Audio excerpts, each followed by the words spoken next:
Imagine arriving early to surprise someone you love, only to find that nothing is as it seems.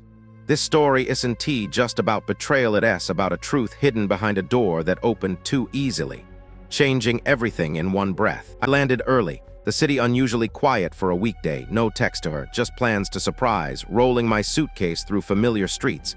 Every turn felt routine and safe, but little did I know, familiarity was about to shatter. Knock softly, she hates loud knocks. The door swings open sooner than expected. Standing there isn't her, but a man with messy hair and worn clothes. His eyes flicker briefly with confusion.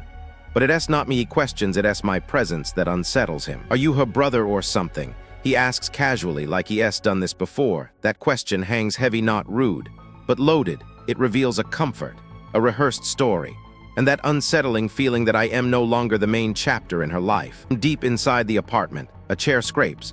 A footstep halts. Leia doesn't appear, the silence calculated, deliberate. It's the moment before a story splits.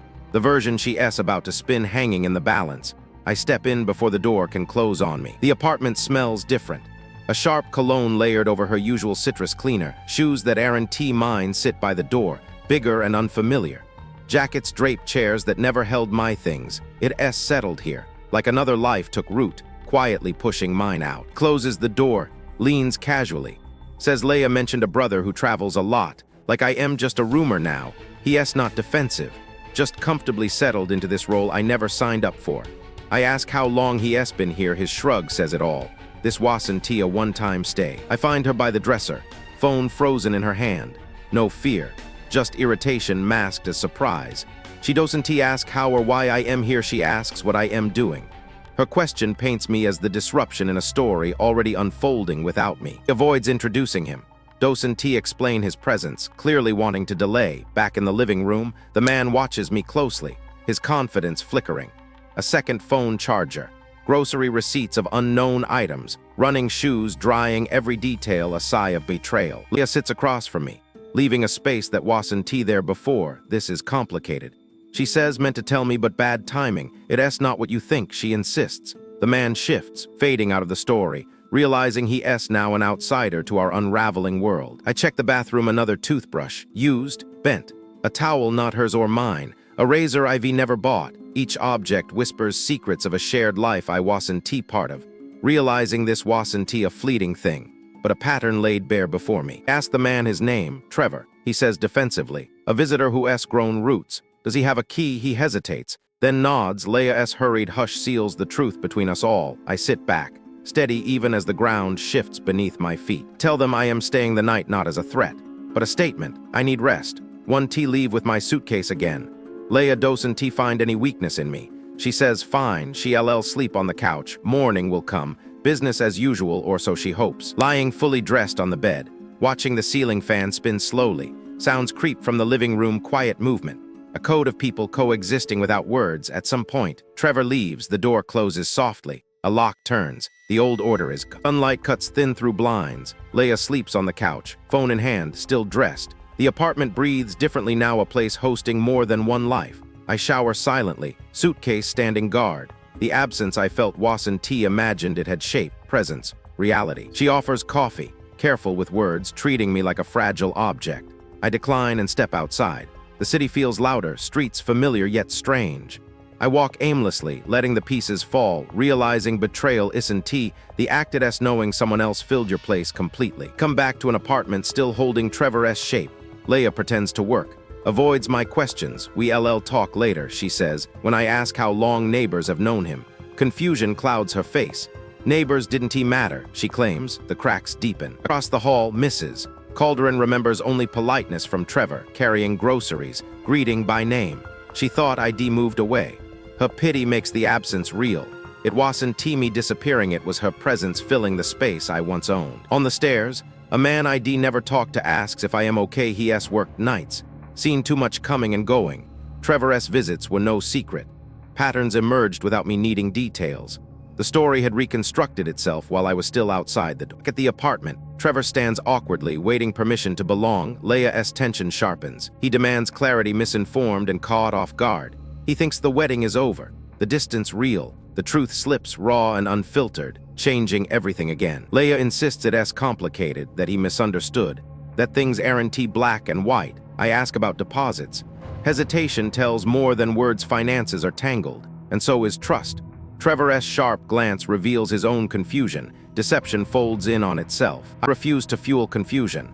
I tell them I am out for the afternoon, giving them space to choose their reality. No accusations, just distance. Later, I cancel unnecessary meetings and make calls I should be made weeks ago.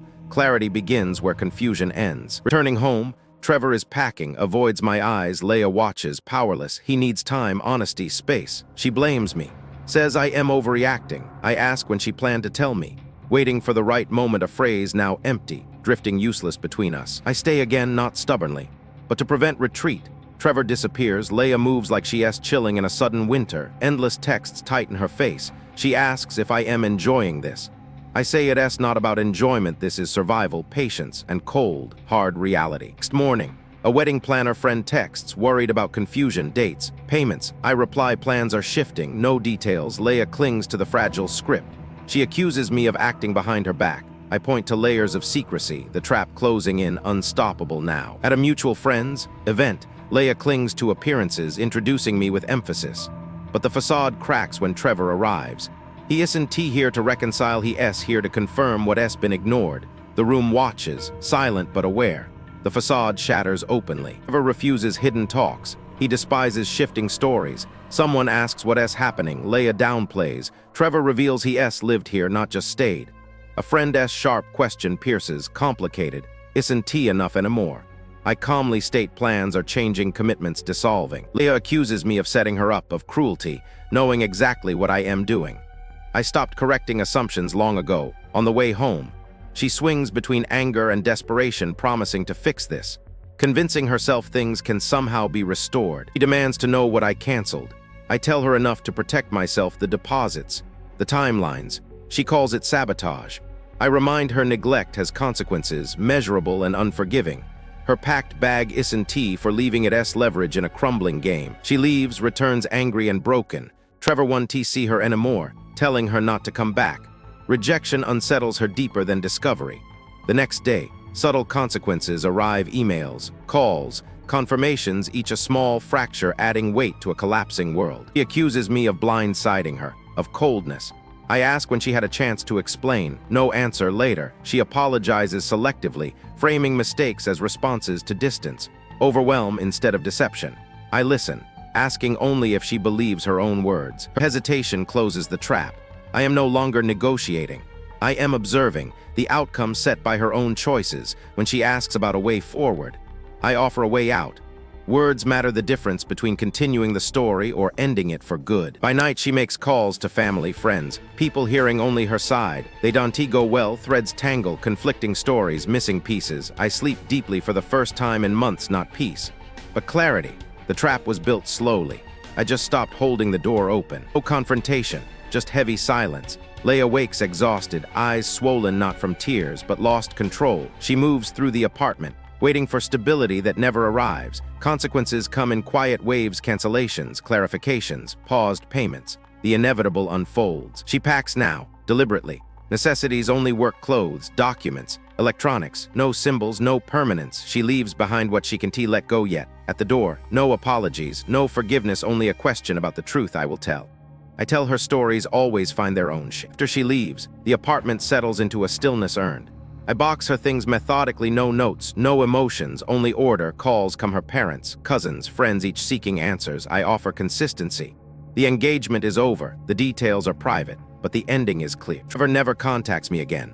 That chapter closes quietly. He wasn't cruel, just convenient. When convenience fails, people leave quickly. Leia calls from an unknown number, calm but rehearsed, wanting a conversation from a version of us that no longer exists. I end it with cold clarity. The next day, legal matters take over: filings, transfers, account separations without drama, timelines followed, policies honored, systems preferring decisiveness over emotion. A message arrives. She is staying with a friend, temporarily, a hope that lost its weight on me. Months from now, this story will be called sudden, messy, inevitable. But really, it began quietly. A door opened too easily. Truth walked in. and I stopped holding it open. The structure collapsed. Consequences unfolded. That's how things end when doors open and never close the same way again.